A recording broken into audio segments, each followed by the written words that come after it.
તો મિત્રો અહીંયા અમે 2 જ જણા છીએ એટલે હું સિમ્પલ વઘાર કરવાનો છે. આમાં કંઈ ખોટું વધારે ઉમેરવાનું નથી. રાઈ, હિંગ, રાઈ તો નહીં નાખીએ પણ હિંગ અને હળદર, પછી બસ આ 2 વસ્તુ અને જીરું આટલું જ નાખવાના છે. અને થોડી ચટણી નાખશું અને આપણે એને સીધું વઘારી નાખશું.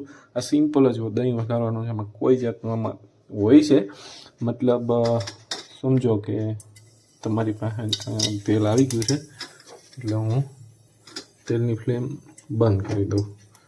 બરાબર.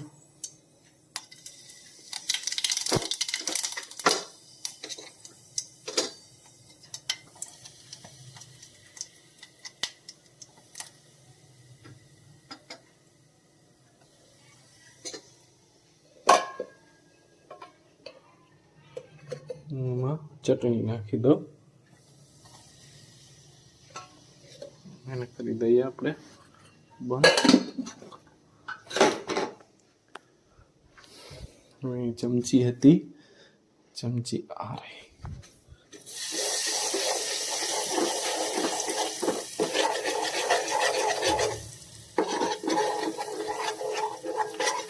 સિમ્પલ વઘાર સિવાય આપણે બીજું કાંઈ કરવાના નથી એક્સ્ટ્રા.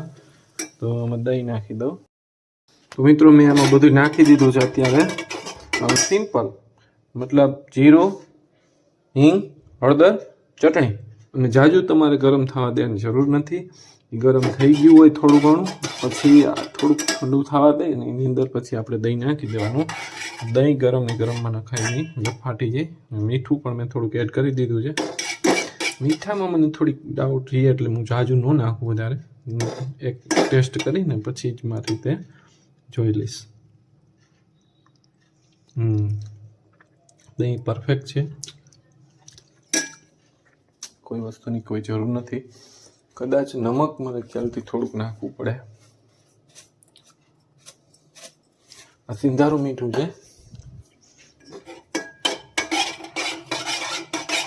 દોસ્તો આ રીલ્સ 2 હપ્તામાં તમને જોવા મળશે કારણ કે આ જાજી થઈ ગઈ લાંબી, અથવા 3 મિનિટનો હું સિંગલ વિડીયો મૂકી દઈશ. તો આ દહીં છે વઘારેલું અને આ ભાખરી, છાશ.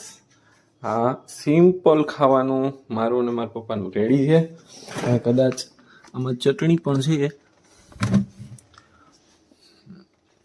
આ રહી.